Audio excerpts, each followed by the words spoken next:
Muchísimas gracias. Les damos la más cordial bienvenida a este primer taller de formación docente para la prevención, detección y atención de la violencia sexual infantil en el ámbito escolar. Este evento es un esfuerzo conjunto entre la Autoridad Educativa Federal de la Ciudad de México, la Unidad de Atención al Maltrato y Abuso Sexual Infantil, la Fundación Freedom, la Organización Conciencia, Barco de Letras y Dreams Art. Agradecemos a todos los que han hecho posible este encuentro. Asimismo, agradecemos la hospitalidad de la maestra Gabriela Aromayo, directora de la escuela secundaria anexa a la normal, que el día de hoy nos recibe en su escuela. Agradecemos también la presencia de las autoridades que el día de hoy nos acompañan, así como a maestras y maestros, directoras, directores, supervisoras y supervisores de educación básica de todos los niveles y modalidades. Las actividades del día de hoy se desarrollarán en 3 momentos, entre los que contaremos con 2 recesos de 15 minutos cada uno. Durante el tercer momento de trabajo, habrá un espacio para preguntas por parte del auditorio y respuestas de nuestras ponentes, para lo cual el equipo organizador les entregará unas tarjetas en las que podrán anotar sus dudas, comentarios, felicitaciones y lo que ustedes deseen anotar. Las preguntas serán organizadas por temática con el propósito de que las respuestas atiendan a preocupaciones generales. Les recordamos también que este evento está siendo grabado y posteriormente estará disponible en el sitio denominado Registros y Huellas Pedagógicas, Transformación de las Escuelas en la Ciudad de México. Una vez descrita esta organización, damos paso a compartir con ustedes los siguientes planteamientos. El día de hoy, las instituciones convocantes a este taller nos proponemos compartir con el auditorio un conjunto de saberes que tienen como finalidad fortalecer el derecho humano a la educación de las niñeces y adolescencias y su experiencia formativa, emocional, lúdica, simbólica y física en las escuelas de la Ciudad de México.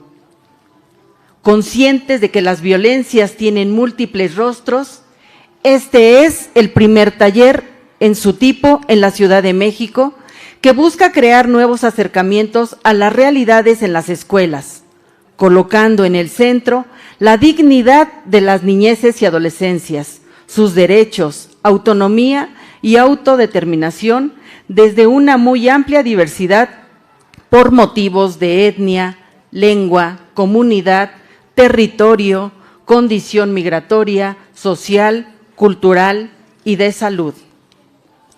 La nueva escuela mexicana establece que el sentido de lo humano en la educación implica el reconocimiento, cuidado, protección y desarrollo de la dignidad de niñas, niños y adolescentes, que es irrenunciable, no intercambiable, irrevocable e inviolable, y que, por sí mismo, justifica el reconocimiento y ejercicio efectivo de sus derechos humanos.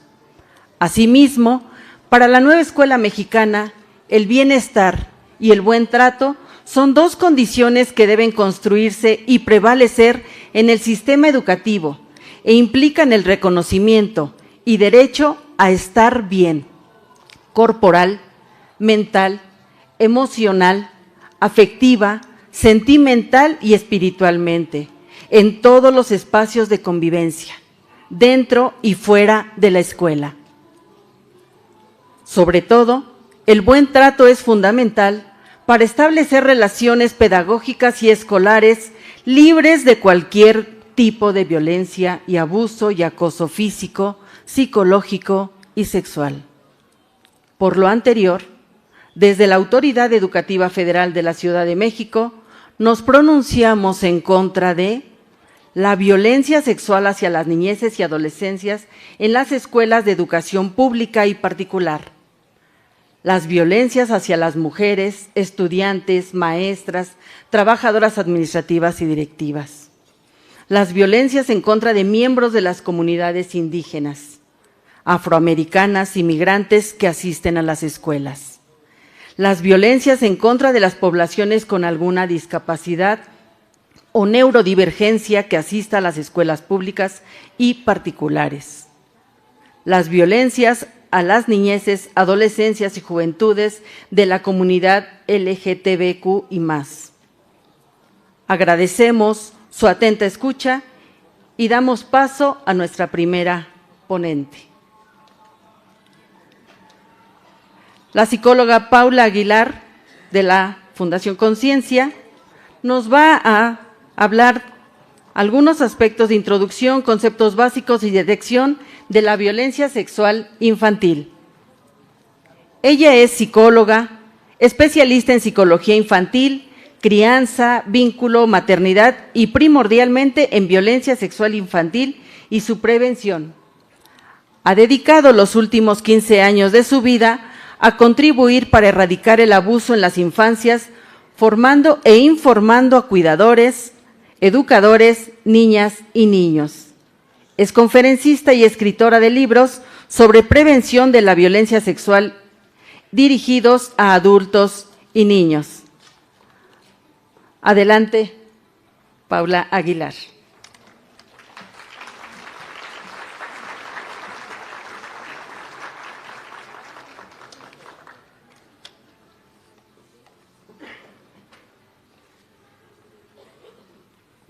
Bueno, listo. Gracias por la presentación y muchas gracias a todos ustedes por estar aquí este martes en la mañana. Algunos habrán venido de cerca, otros de lejos. Creo que son los suertudos. Ahorita me estaban comentando que cuando salió la convocatoria, como en media hora se llenaron los espacios y que mucha gente se quedó con ganas de estar hoy aquí.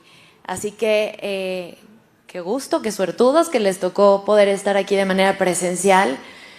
Yo me siento muy agradecida y muy contenta, en primer lugar con la autoridad educativa, con quien hemos estado colaborando para poder realizar este taller el día de hoy, pero también con cada uno de ustedes, porque cada uno de ustedes representa a decenas o a cientos o a miles de niños y de niñas mexicanas.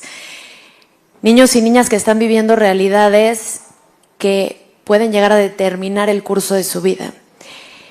Y poder tener la oportunidad de acercarles a ustedes esta información, que espero hacerlo lo más ligera, lo más amena y lo más fácil posible, es la oportunidad de cuidar a cientos y de lograr que miles y miles de niños tengan un curso en su vida diferente al que quizá tendrían si no existieran ustedes.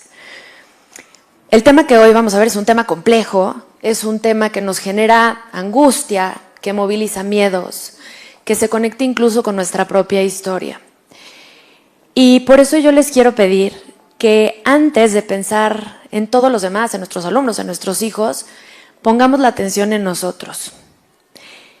Quiero que estén muy conscientes durante todas estas conferencias, talleres, de qué va pasando con ustedes en su cuerpo, qué voy sintiendo. Si se les acelera el corazón, si empiezan a distraerse muchísimo y no pueden poner atención, si sienten un nudo en la panza, si les sudan las manos, si su respiración se acelera. Cualquier cosa que noten en su cuerpo les está hablando de su historia, de su experiencia y por supuesto de sus emociones. Y poder entender qué nos moviliza a nosotros este tema es el primer paso para podernos atender nosotros, como sea, a veces nada más regulándonos, respirando, a veces siendo conscientes de nuestra historia, de nuestras heridas, y poder acomodar el tema primero en nuestra individualidad nos va a poder permitir transmitirlo o detectarlo desde un lugar sumamente sano. Entonces, si ustedes empiezan a sentir todo esto que les acabo de decir, les voy a decir 3 técnicas que después aparte pueden usar con sus alumnos para sentirse mucho más tranquilos en su cuerpo. Son técnicas de autorregulación. Las que les voy a dar son técnicas, bueno, como son maestros, no les voy a dar técnicas tan discretas. Una discreta por si la necesitan usar aquí, que no se sientan expuestos, y las otras no tan discretas, ¿vale? Entonces, la más discreta tiene que ver con las respiraciones. Toda la respiración que sea doble vez exhalar en el doble de tiempo que lo que inhalamos, va a activar algo que se llama sistema parasimpático, que es nuestro sistema que nos ayuda a estar en calma. No hay cosa más eficiente que la respiración para recuperar un estado de calma. Entonces, vamos a practicarlo juntos y les voy a añadir algo que ustedes pueden hacer aquí sin lo que voy a añadir, para que no se sientan expuestos, pero con sus alumnos lo pueden usar. Fíjense, cuando metamos el aire, vamos a inflar la panza, ¿ok? Cuando inhalemos, inflamos la panza. ¿Listo? Vamos a inhalar en 3 tiempos, lo vamos a sostener 3 tiempos y lo vamos a sacar en 6 tiempos. ¿Están listos? Vale. Ahí va. 1.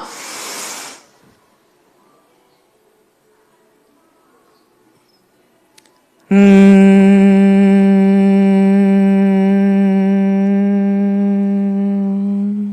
Lo pueden sacar normal cuando lo quieran usar aquí, así, normal. Pero si quieren usarlo con sus alumnos, se le llama respiración de abejita. ¿Quiénes están en preescolar? ¿Quiénes dan clases en preescolar? Perfecto. ¿Y primaria? Ok. ¿Y secundaria? Vale, tenemos mucho preescolar, mucho primaria y regular secundaria. Perfecto. También los de secundaria luego se animan a hacer la abejita, pero más los de preescolar y los de primaria. Entonces, metemos el aire. 3 tiempos, lo sostenemos 1, 2, 3, lo sacamos.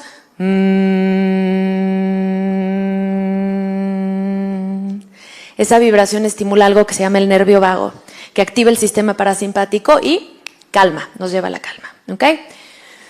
Segundo, muy discreto, este sí es muy discreto. Podemos poner la mano sobre la clavícula, si es directamente en la piel mejor.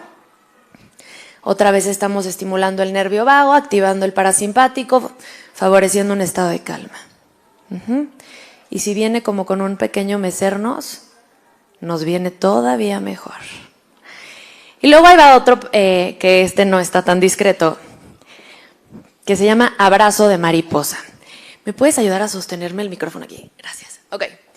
Los dedos así, de esta manera, perdónenme. Así, de esta manera, al revés. Ajá. Sobre las clavículas. Y vamos a aletear, izquierda, derecha, izquierda, derecha, izquierda, derecha, izquierda, derecha, izquierda, derecha. Gracias. Todo esto nos ayuda a autorregularnos, ¿vale? Entonces, lo primero que tenemos que atender es a nosotros mismos. Si ustedes empiezan a sentirse un poquito desregulados, hacemos alguna de estas técnicas. Hay algo que se llama la persona del terapeuta, pero aquí yo voy a decir la persona del docente. Primero atendemos a la persona del docente para después poder atender a nuestros alumnos, ¿vale? Muy bien. Vamos a iniciar entonces. No se ve muy bien y esta letra está microscópica para la distancia en donde están, a menos que alguien tenga muy buena vista. Pero estos son algunos de los mensajes que yo recibo prácticamente, pues puedo decirle todas las semanas, quizá no todos los días. Todas las semanas de diferentes padres de familia, docentes, que me hablan de situaciones de abuso sexual, de violencia sexual. Sí sabemos, esto es bien importante, violencia sexual contra niñas y niños es el término correcto, ¿vale? Eso es lo que nos ayuda a tener todo el abanico de violencias. Me van a escuchar decir abuso y violencia como por practicidad del lenguaje, pero ya sabemos que se dice violencias, perfecto. Estos son algunos de los mensajes, les digo, que recibo, pues todas las semanas. Casos, por ejemplo, se los voy a leer. Dice, a mi hija, otra niña le tocó, mejor dicho, le intentó introducir un material en la escuela, en la vulva. En la escuela, acá, está mucho mejor. Empezó en una nueva escuela. La escuela dejó que la abusadora regresara. Nada más por poner resumen. Y aquí hay pues varios mensajes que recibo constantemente. La violencia sexual en la infancia, en el entorno escolar, no es cosa poco común. Y no solamente en el entorno escolar, muchas veces fuera del entorno escolar, pero que observamos dentro del entorno escolar. ¿Qué otras cosas sabemos que pasan en nuestro país o que están pasando en nuestro país? Estas son algunas de las noticias más o menos del último año. Algunas de ellas las conocemos muy bien. Escuelas, maestro de gimnasia olímpica, enfermera en una guardería. Estas son algunas de las noticias que habitualmente estamos escuchando y que están cerca de nosotros. ¿Por qué empiezo como contextualizándonos? Porque a veces sentimos que esta es una realidad lejana. O que bueno, pasó en esa escuela que está en las noticias, pero en esta escuela no pasa. O bueno, pero es algo sencillo, entonces, o está sucediendo fuera de la escuela, entonces no pasa nada. Me hago de la vista gorda, hago como que nada está pasando con ese niño o con esa niña porque no es algo que está pasando aquí en la escuela. No me incumbe. Y sin embargo, hoy por hoy sabemos que la violencia sexual infantil es la experiencia adversa en la niñez que más potencialidad tiene de afectar de forma permanente la vida de un ser humano. Ustedes son el factor que pudiera ser el factor de cambio y de rescate para una persona. Les voy a contar un caso de una maestra que tomó una conferencia como estas conmigo y después me buscó para platicarme. Ella daba clases en un centro de estimulación temprana, por lo tanto, menores de 2 años. Y teniendo toda esta información, sobre todo específicamente la parte de los síntomas para poder detectar, lo que ella se dio cuenta es que tenía una alumnita de 2 años que presentaba algunos síntomas. Y esta maestra se armó de valor, porque se requiere de muchísimo valor. ¿A poco no nos pasa que, bueno, estoy medio loca, estoy paranoica, ya traigo mucho el tema en la cabeza, estoy viendo cosas donde no hay, ¿para qué me meto en lo que no me importa? Y solemos ponernos toda esta serie de excusas. Bueno, no estoy seguro, yo no tengo ninguna evidencia, no puedo decir algo de lo que no estoy seguro. Y muchas, la gran mayoría de las veces, pasó enfrente de nosotros un niño o una niña que necesitaba a un adulto como nosotros, capaz de comprometerse y hacer algo por ellos. Porque en la infancia dependen en gran parte de lo que nosotras las personas adultas podamos hacer por ellos. Esta maestra entonces se armó de valor y fue y habló con la mamá. Seguramente con muy buena sensibilidad también, porque la mamá lo tomó bien. Le dijo, estoy viendo estos signos, me llaman la atención, me preocupa que haya algo que tu chiquita esté viviendo que lastime su corazón o su mente. ¿Por qué no la llevas con un especialista, nada más para asegurarnos que nada está lastimando su corazón y su mente? La llevó la mamá con un especialista y efectivamente la chiquita estaba siendo violentada sexualmente por el tío. Gracias a esa maestra, esta niña dejó de vivir violencia sexual y empezó el proceso para sanar. Porque, ¿qué creen?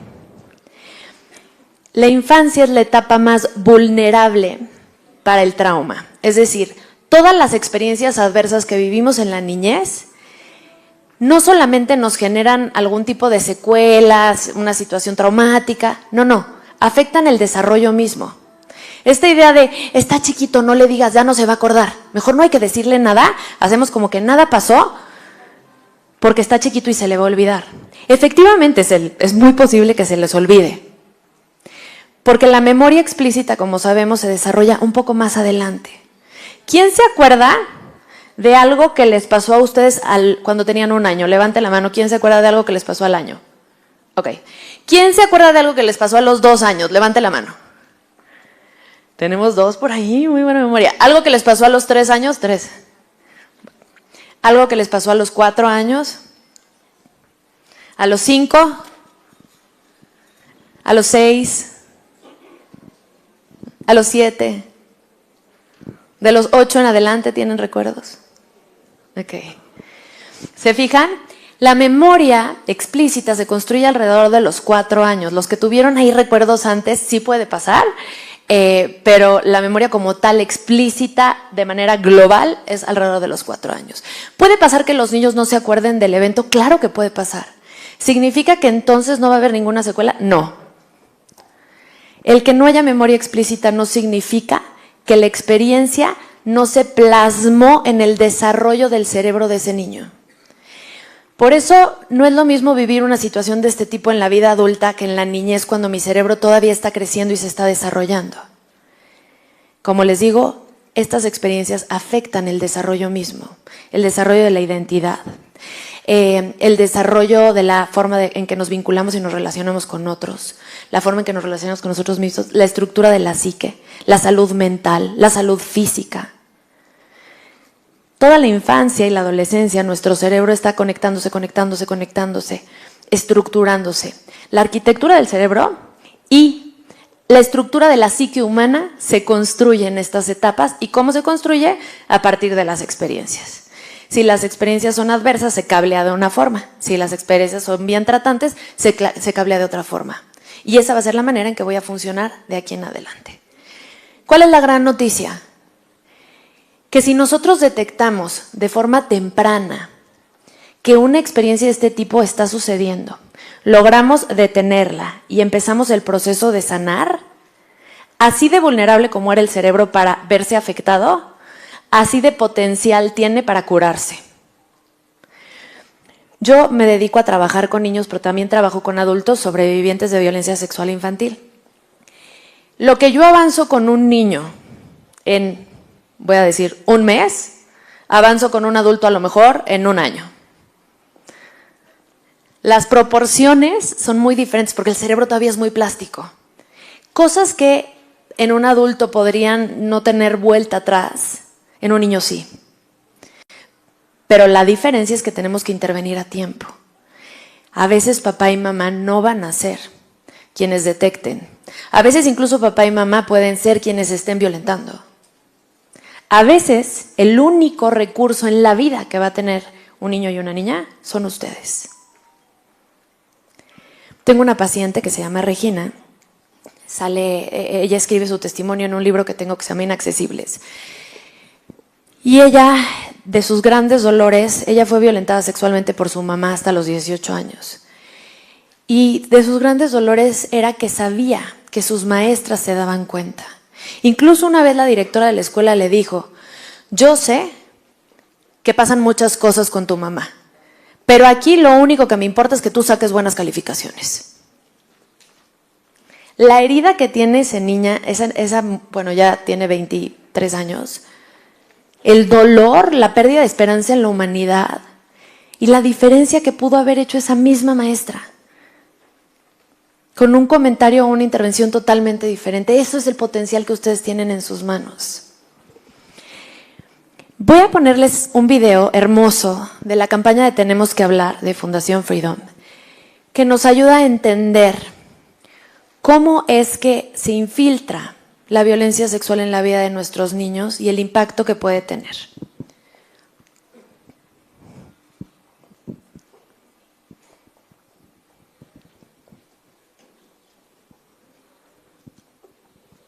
Algunas personas, a veces en quienes más confiamos, saben entrar a nuestro espacio para acercarse a nuestros niños y abusar de ellos. El 85% de los casos de abuso sexual infantil en México es cometido por una persona cercana a la víctima.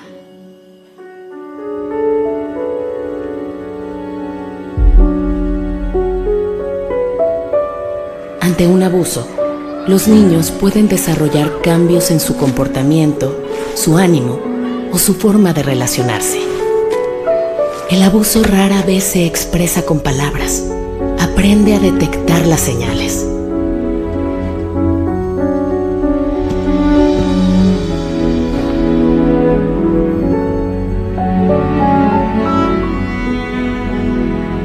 Escucharlos es el camino para empezar a sanar. Cree en lo que te dicen, confórtalos y defiéndelos. A nadie le gusta hablar de esto, pero tenemos que hacerlo. Infórmate en tenemosquehablar.mx. Este es el primero de una serie de videos que vamos a ver el día de hoy que ustedes pueden usar. Ahí en tenemosquehablar.mx pueden encontrarlos todos y pueden utilizarlos. Para eso están hechos, para visibilizar, para sensibilizar, para enviarlos a otras personas. Sobre todo esta campaña, aunque está hecha con caricatura, algunos de estos videos están destinados a ser recibidos por las personas adultas. Porque hoy lo vamos a platicar, pero el 70% de la prevención depende de los adultos, no de los niños, las niñas y los adolescentes. Somos nosotros quienes tenemos que equiparnos con esta información. Muy bien, pues vamos a hablar de por qué puede ser complejo la violencia sexual en la infancia. Hay varias características que seguro ustedes ya las tienen en mente. ¿Por qué podría ser difícil vivir violencia sexual en la infancia? ¿Cuál es la complejidad? ¿Por qué es más difícil que en la vida adulta? ¿Por qué no se habla? ¿Por qué no sabemos que un niño vivió esta situación? ¿Qué se les ocurre? Pueden así gritarlo. ¿Cómo? La escuché. Temor, vergüenza, miedo. No identifica cuando es violencia. Maravilloso, todas son respuestas correctas. 10, maestras y maestros, muy bien. ¿Qué pasa con los niños? El cerebro, ustedes saben que va desarrollándose poco a poco, pero toda esta parte de la corteza prefrontal en donde está el pensamiento lógico, el razonamiento, el análisis, la síntesis, el control de impulsos, la autorregulación, la toma de decisiones, la lógica, el lenguaje, no termina de desarrollarse. Los estudios decían que entre 25 y 28 años. Pero acabo de estar en un congreso en Ecuador la semana pasada, en donde mostraron un nuevo estudio que habla de 35 años. Levante la mano quien tiene menos de 35 años. Yo no, ¿verdad? Bueno, ustedes todavía pueden no tener totalmente maduro su cerebro, podemos justificar algunas de sus acciones. No tener todos los elementos cognitivos y todos los recursos mentales para poder comprender una situación hace que se vuelva complejo entender qué está pasando y valorar si es adecuado o inadecuado. ¿Qué más puede pasar? Yo no puedo pensar en aquello que no tengo el símbolo lingüístico para representar. Es decir, yo puedo sentir cosas, pero no las puedo pensar si no tengo un nombre que ponerle. Volver pensable lo impensable consiste en dar información. Si yo conozco la información, posiblemente pueda etiquetar una experiencia. Me asusté, me dio frío, tengo miedo, estoy cansada, no me gusta, no tengo ganas. Yo puedo expresar porque yo tengo el símbolo lingüístico que represente la experiencia sensible que tengo. Entonces, esa es otra de las razones. ¿Qué otra cosa pasa con los niños? Lo vamos a ver más adelante, y lo vimos en el video. ¿Quién comete una violencia sexual contra niñas y niños? Alguien cercano, conocido y de confianza, normalmente. Prácticamente el 90% de las veces es alguien cercano, conocido y de confianza. Decías por acá que no saben reconocer la violencia. 90% de las veces es sin violencia explícita, es como un juego. Si alguien que yo quiero y en quien confío me propone un juego y yo todavía no tengo los elementos cognitivos para hacer un análisis, no tengo la información para entender que sí y que no, pienso que el adulto siempre tiene la verdad y la razón, tengo miedo a meterme en problemas, me han dicho que ser bueno es obedecer y decir no me gusta, contradecir al adulto, eso no es ser buen niño, eso nos ha dicho la cultura. Imagínense lo complejo que puede ser para un menor de edad identificar una situación de este tipo, tomando en cuenta todos estos factores. ¿Qué otra cosa? Decían por acá, por allá arriba, miedo, vergüenza, sí. Muchas veces hay temor a varias cosas, a que me regañen, a que me dejen de querer, a que piensen que soy malo o mala. Muchas veces también se les ha amenazado y entonces también hay miedo a que se cumpla la amenaza. Muchas otras veces no se les ha amenazado, pero quieren al agresor o la agresora. Hay también un lazo afectivo. Por ahí tuve en un taller que yo doy de prevención de violencia sexual infantil, una niñita que decía que ella había vivido violencia sexual por parte de un primo, pero que no lo había dicho antes porque a ese primo le pegan y ella no quería que le pegaran a su primo. Esto es clásico, defender y proteger al agresor o una sobreviviente. Yo sabía que si lo decía mis tíos se iban a divorciar y yo no quería hacerle eso a mi tía. el proteger al agresor también es parte de las razones por las cuales les da miedo hablar, porque no quieren la consecuencia o la represalia. Y decían por allá lo de vergüenza, y yo añadiría también culpa. Culpa y vergüenza son dos emociones que suelen estar sumamente presentes cuando hay abuso sexual. ¿Por qué pasa que existe culpa y vergüenza? Uno, por el egocentrismo infantil y el pensamiento mágico, sobre todo en la infancia, en donde yo creo que todo lo que pasa a mi alrededor tiene algo que ver conmigo, que yo provoco las cosas que ocurren. Y entonces, si se divorcian mis papás, es porque yo me porto mal. Si se enfermó mi hermanito, es porque yo no hice caso. Ese tipo de pensamiento es muy común en la infancia. Ahora, ¿qué otra cosa ocurre, por ejemplo? Vamos a pensar más en la adolescencia, pero también pasa en la infancia. Puede que haya sensaciones físicas agradables. Puede haber lubricación, una erección, un orgasmo. Pero esto no significa que haya ni deseo, ni consentimiento, ni voluntad. Significa que el cuerpo reacciona si se le estimula. Punto.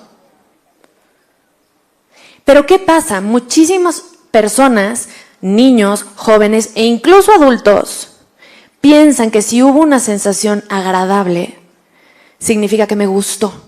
Y si me gustó, significa que yo quería. Y entonces significa que yo di mi consentimiento, esto es mi culpa. ¿Se fijan? Eso genera vergüenza y genera silencio. ¿Qué otra cosa pasa? Les puse aquí estas imagencitas ahí abajo. Pasa que cuando estamos frente a una situación desconocida o que nuestro cerebro mide como peligrosa o amenazante, lo que hace nuestro cerebro es ponerse en modo supervivencia. Decir, ahorita pensar no. Pensar nos tomaría mucho tiempo. Ay, ahí viene el león. Mira, está muy pachoncito el león. Ay, qué tierno. Ya te comió. En paz descanse, murió comida por un león. Eso no, nuestro cerebro, si hiciera eso, pues no existiría la raza humana. Lo que hace es, cerebro que piensas, tú apágate porque tú te tardas mucho en tomar decisiones. Cerebro que actúas, tú préndete. Y entonces empieza el cerebro de supervivencia. ¿Y qué podemos hacer? Podemos atacar. Te pego, te insulto, te pateo, empujo, destruyo. Podemos huir. Nos vamos de ahí. Podemos congelarnos. Me quedo petrificado. Esto es normalmente lo que le pasa a los niños y a las niñas que viven violencia sexual. Se quedan petrificados. Y entonces, cuando se quedan petrificados, ¿qué creen? No dicen que no y no se van.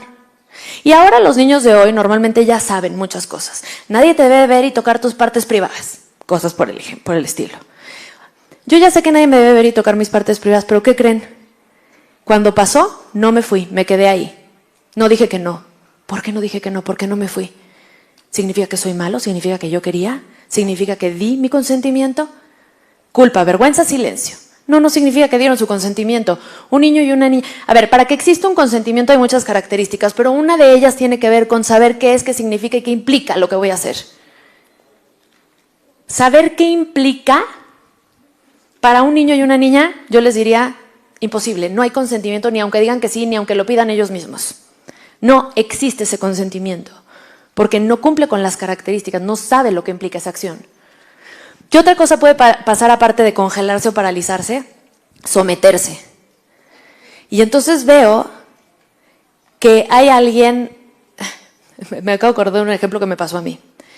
Estaba yo con un conductor de Uber y lo sentí muy malhumorado. Y entonces yo primero tenía muy clara mi ruta y por dónde nos tenemos que ir y tal, pero cuando sentí ese mal humor me sentí en riesgo. Y entonces lo que empecé a hacer es, ¿por dónde se quiere usted? Sí, está perfecto, por ahí. ¿Qué hice? Me sometí.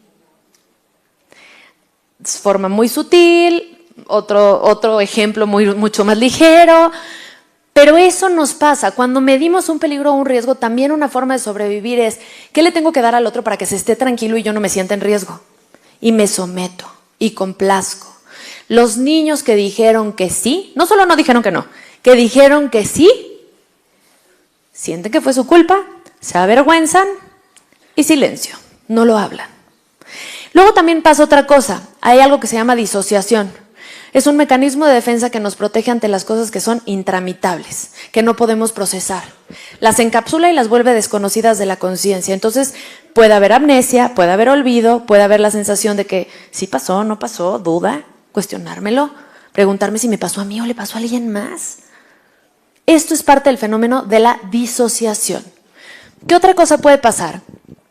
Que la cultura promueva en el obedecer y en el complacer.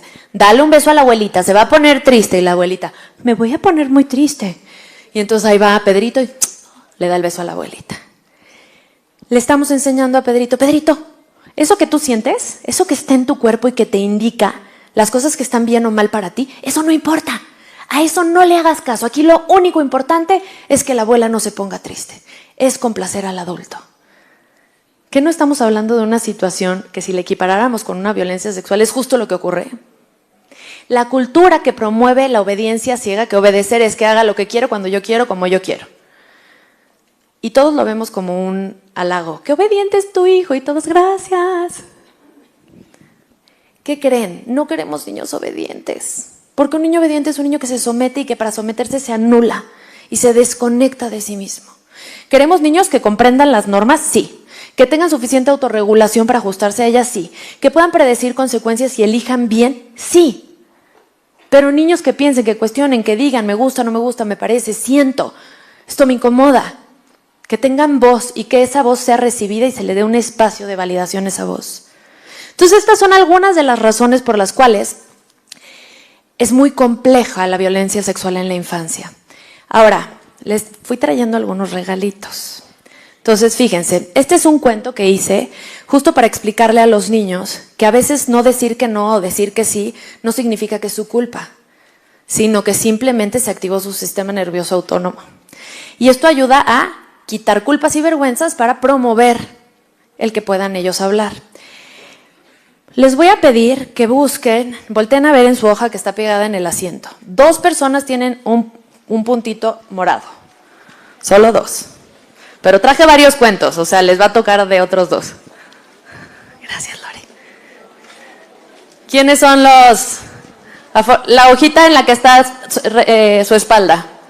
Tienen una etiqueta. Aquí hay una, perfecto. Ahí arriba hay una. Son 2.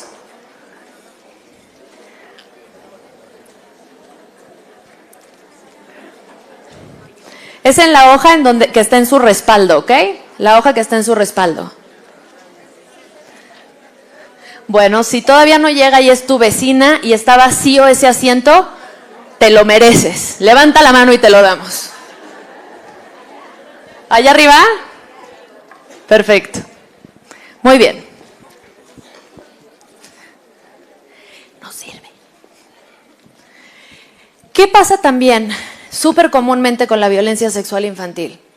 Se confunde con otros diagnósticos. Es súper común esto: déficit de atención, hiperactividad, oposicionista desafiante, limitaciones intelectuales, está dentro del espectro autista, tiene temas de memoria y de atención. Estos son algunos de los diagnósticos que más comúnmente se hacen y se confunden. ¿Por qué? Porque no estamos preparados para detectar. Hoy yo les voy a enseñar. Pero estos son algunos diagnósticos que en realidad lo que hay detrás es una experiencia de violencia sexual. Fíjense qué pasa. ¿Se acuerdan de las respuestas que les dije, los muñequitos que estaban allá abajo? Las respuestas autónomas del sistema nervioso. Ok, un niño que se queda enclochado en la respuesta de ataque o de pelea o de lucha, ¿cómo se vería? ¿Cómo se les ocurre? Peleonero, rebelde, pues yo no lo hago, pues a ver si puedes, bully. Sí, es un niño que está teniendo un problema con un tema, a lo mejor de un TDA o de un oposicionismo desafiante, o es un niño que se siente constantemente en peligro y entonces todo el tiempo cree que tiene que estarse en modo supervivencia protegiendo y utiliza esa defensa. O la huida, también que se puede enclochar la huida. ¿Y entonces qué es? Un niño que está ensimismado, aislado, no escucha, no pone atención, no sé si no oye bien porque parece que no me hace caso, no pone atención. O tiene una limitación intelectual porque no, como que no entiende. ¿Sí? o está enclochado en una respuesta de supervivencia. Los niños que se quedan petrificados. El más peligroso o la más peligrosa. El que se somete y complace. Me encanta, es mi alumno favorito porque hace todo lo que yo quiera, cuando yo quiera y como que yo quiera y cuando yo le diga. Esos niños son los más vulnerables porque suele reforzarse mucho y premiarse mucho el que sean de esa manera. Pero en realidad ellos se están lastimándose, se están desconectando de sus necesidades, de su experiencia, de lo que necesitan, de lo que pasa acá adentro. Y quiero platicarles un poquito más bien quiero romper un poco los esquemas que tenemos de cómo se ve un niño que ha vivido violencia sexual. Es más, olviden eso y a ver, díganme. ¿Cómo creen que se ve un niño, así a simple vista o en su salón de clases? ¿Cómo se vería un niño que está viviendo o ha vivido violencia sexual? ¿Qué haría ese niño o niña? Callado. ¿Cómo? Distraído. Retraído, quiere llamar la atención. Agresivo. Irritable. En modo alerta. ¿Cómo? Autolesiones. Triste, se estimula, repite patrones. Ok. Acá. Bueno, yo conocí a una compañera en la secundaria, una compañera mía, que años después me confesó que sufrió violencia. Sí. Y es alguien que yo nunca sospeché que era la mujer más popular de la secundaria. Yo nunca sospeché, nadie sospechó que ella estuviera viviendo violencia. Entonces tal vez es una persona que no muestra nada de lo que dijeron. No muestra nada de lo que dijeron. A él le tocó una compañera que era la más popular, él nunca sospechó y ella después confesó que había vivido violencia sexual. Fíjense, me encanta que digan todo esto. ¿Todas las características que dijeron pueden aparecer? Sí. ¿En todos los niños? No. No todos los niños que han vivido violencia sexual se van a ver iguales. Y es bien importante que nos rompemos ese esquema mental, como que nos imaginamos un niño atemorizado, chiquito, a lo mejor tímido, penoso, aislado. ¿Puede ser que encontremos ese patrón? Por ejemplo, el segundo. Sí, puede ser. Yo hice esta clasificación en 4 grupos, como por darles a ustedes algo muy práctico y a todos los alumnos a los que les doy formación, a los terapeutas y demás que les doy formación, como para englobar los diferentes tipos. Entonces, podemos encontrar niños que estén temerosos, aislados, ensimismados, sin ganas, tristes. Sí, sí podemos. Podemos encontrar niños que estén caóticos, con muchísimo movimiento, con muchísima como manía, entonces hablan mucho. Sí, también podemos encontrar. ¿Podemos encontrar niños hipersexualizados? Sí. Y niños hiposexualizados, miles de capas de ropa, se cortan el pelo chiquitito, no quieren nada que tenga que ver con mostrar algo de su cuerpo. Sí, también. ¿Podemos mostrar niños que rechacen a su agresor o rechacen el lugar en donde ocurrió la agresión? Sí. ¿Podemos encontrar niños que busquen ir a ese lugar o estar con esa persona? Sí, también. Entonces, ¿cómo vamos a detectar? Yo les voy a decir, no se preocupen, yo les voy a decir. Pero quiero que nos rompamos esquemas. No todos los niños que han sido violentados sexualmente se ven igual. ¿Y por qué nos importa y por qué nos interesa a todos? Estos son 4 personajes públicos. Antes decía famosos, pero luego nadie los conocía, más que yo. Mejor decimos públicos. Muy bien. A ver, ¿quién conoce a uno de estos? ¿Manos arriba? Hay unos que ni uno, ok. ¿A 2? Ok, ¿a 3? Ok, ¿a 4? ¡Ay, sí hay algunos de 4! Bueno, públicos, personajes públicos. Está Billy Milligan, Aileen Wuornos, Marilyn Monroe y Marilyn Manson. Ellos 4. Ellos 4 tienen algo en común. Y lo que tienen en común es que vivieron violencia sexual en su infancia. Cada uno de ellos desarrolló síntomas distintos. Billy Milligan, personalidad múltiple. Aileen Wuornos, asesina serial. Marilyn Monroe, promiscuidad, abuso de sustancias, depresión, ansiedad, ideación suicida y suicidio. Marilyn Manson, muchos tipos de violencia, incluyendo violentar sexualmente a otros menores. Las secuelas que pueden derivarse de la violencia sexual vivida en la infancia son así de profundas. Fíjense, aquí les puse, que ya vi que no van a ver nada, Pero bueno, les puse todos estos estudios que correlacionan las experiencias adversas en la niñez como el abuso sexual infantil y otros temas, como por ejemplo, trastorno depresivo mayor 2 a 3 veces más riesgo, trastorno de ansiedad 2 veces más riesgo, adicciones hasta el 70% de más incidencia, trastorno disociativo 80% de posibilidades, psicosis y síntomas psicóticos 3 a 5 veces más que la población normal, trastorno límite de la personalidad 70-80%, conducta suicida 3 veces más, trastorno de la personalidad 50% más, trastornos del estado físico, enfermedades médicas 50% más. Estos son algunos de los estudios que hoy por hoy existen. Me invitaron a ser parte del Consejo Consultivo de CIPINA como miembro de la sociedad civil, pues justamente para ayudar a abordar estos temas en nuestro país. Y yo algo que les digo mucho es, fíjense, tenemos un gran argumento para que se amplíe el presupuesto para atender la violencia sexual en la infancia. El argumento es económico.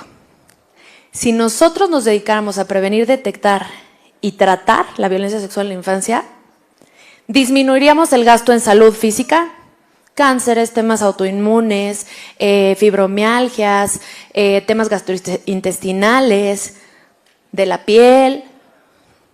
Disminuiríamos el gasto en temas de trastornos mentales, depresión, ansiedad, trastorno límite, psicótico, de identidad, trastorno de identidad múltiple, fobias, en fin. En conductas delictivas, se estima que en una cárcel se hizo un estudio en Estados Unidos, pero decían los mismos presos, el 60% reportaba haber vivido violencia sexual en su infancia. Detrás de conducta delictiva encontramos una correlación con violencia sexual.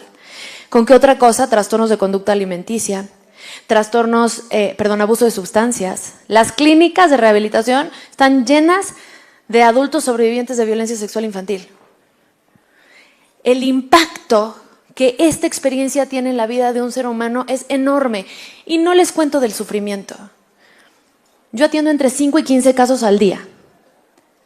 Y el dolor interno, no que se vive a veces, no, con el que se vive todos los días, es gigante. Imagínense la oportunidad de oro que tienen ustedes en sus manos. Si aprendemos a detectar, a canalizar para lograr una buena intervención, le cambiamos la vida a ese niño o esa niña.